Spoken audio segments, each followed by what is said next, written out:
friends, leaders of the human spiritual world, leaders of the human religious world, we thank the organizers that such a wonderful occasion is here, where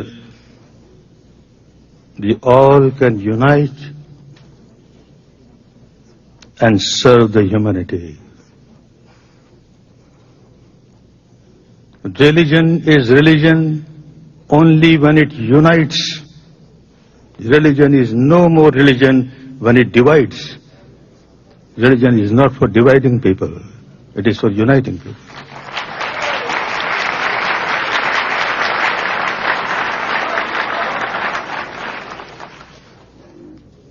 So much has been said about conversion, for conversion and against conversion. I am for conversion. I am not against conversion. But conversion not from one organized religion to another organized religion. No. Conversion from misery to happiness.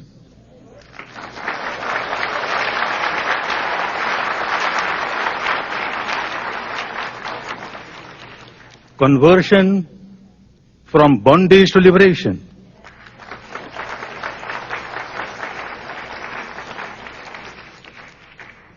Conversion from cruelty to compassion.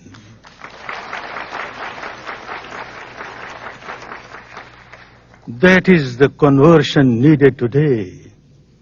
And that is what this organization should make a point to implement. Our ancient country had not only given message of peace and harmony to the world, to the humanity, enlightened persons have given a method, a technique, how to have peace, how to have harmony. To me, to think of peace in the human society, we cannot ignore individuals. If there is no peace in the mind of the individual, I can't understand how can there be real peace in the human world.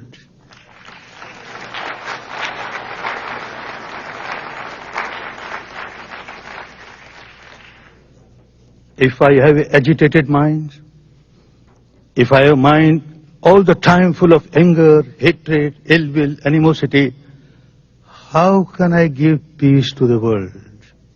Because I have no peace myself. I am an agitated person.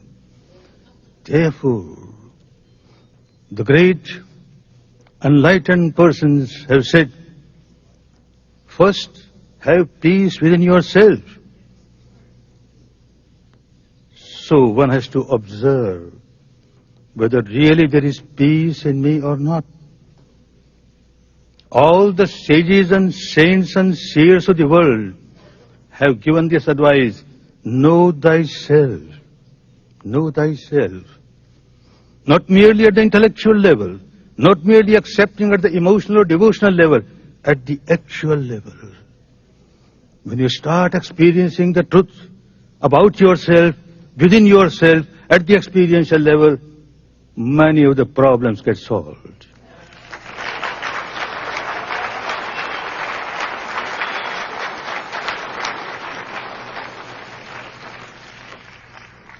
You start understanding the universal law of the nature, or universal law of the God Almighty, universal law which is applicable to one and all. When I start observing within myself, and I find that I am generating anger, hatred, ill will, animosity, I immediately realize that I am the first victim of my anger.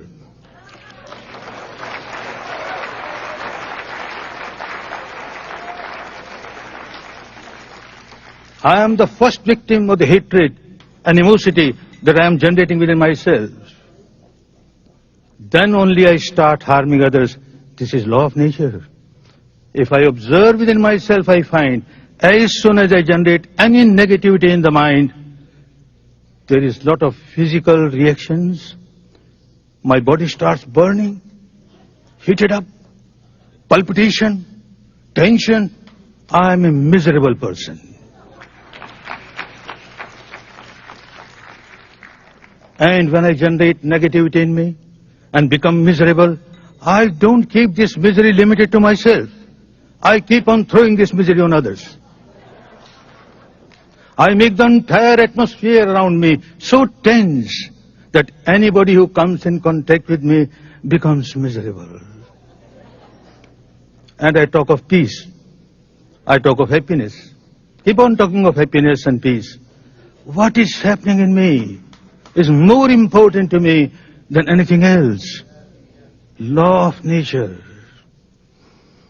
And if I am free from these negativities, if my mind is free from negativities, mind is pure, again law of nature starts working. I observe within myself, at this moment, there is no negativity in the mind, and look, the nature or the God Almighty has started rewarding me.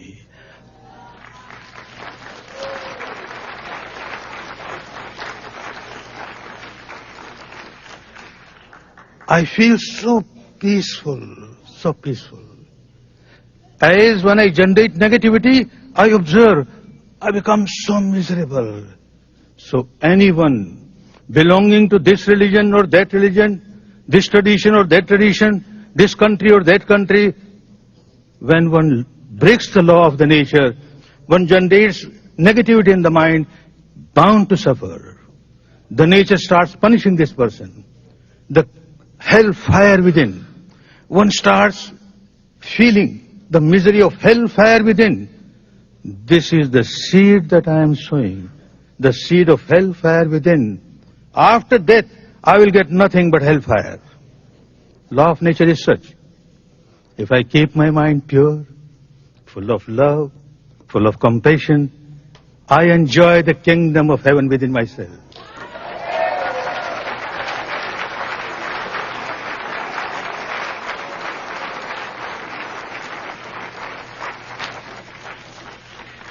And this seed of kingdom of heaven will bring nothing but the fruit of the kingdom of heaven after death. Whether I call myself a Hindu or a Muslim or a Christian or a Jain makes no difference. Makes no difference. Human being is human being. Human mind is human mind. Conversion should be from the impurity of the mind to purity of the mind.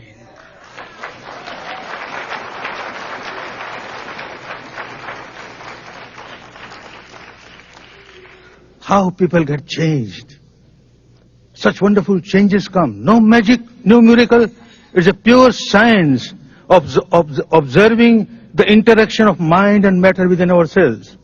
How mind keeps on influencing the matter, the body. How body keeps on influencing the mind. If we keep on observing, we understand the law of nature so clearly. That as and when I generate negativity, I start suffering. And as and when I am free from negativity, I start enjoying peace and harmony. That can be practiced by one and all. A wonderful tradition, a wonderful technique given by the enlightened one in our ancient country and spread in the world. Even today, people from different communities, different traditions, different religions, they come and learn this technique. They get the same benefit. They continue to remain Hindu as Hindu, Buddhist as Buddhist, Muslim as Muslim, Christian as Christian. Makes no difference. Human being is human being. What makes the difference? But a big difference comes. They become real spiritual people, full of love, full of compassion, good for themselves, good for others. When I generate peace in my mind, the entire atmosphere around me gets permeated with the vibration of peace. Anybody who comes in contact with me starts enjoying peace. This is the real conversion which is necessary, nothing else.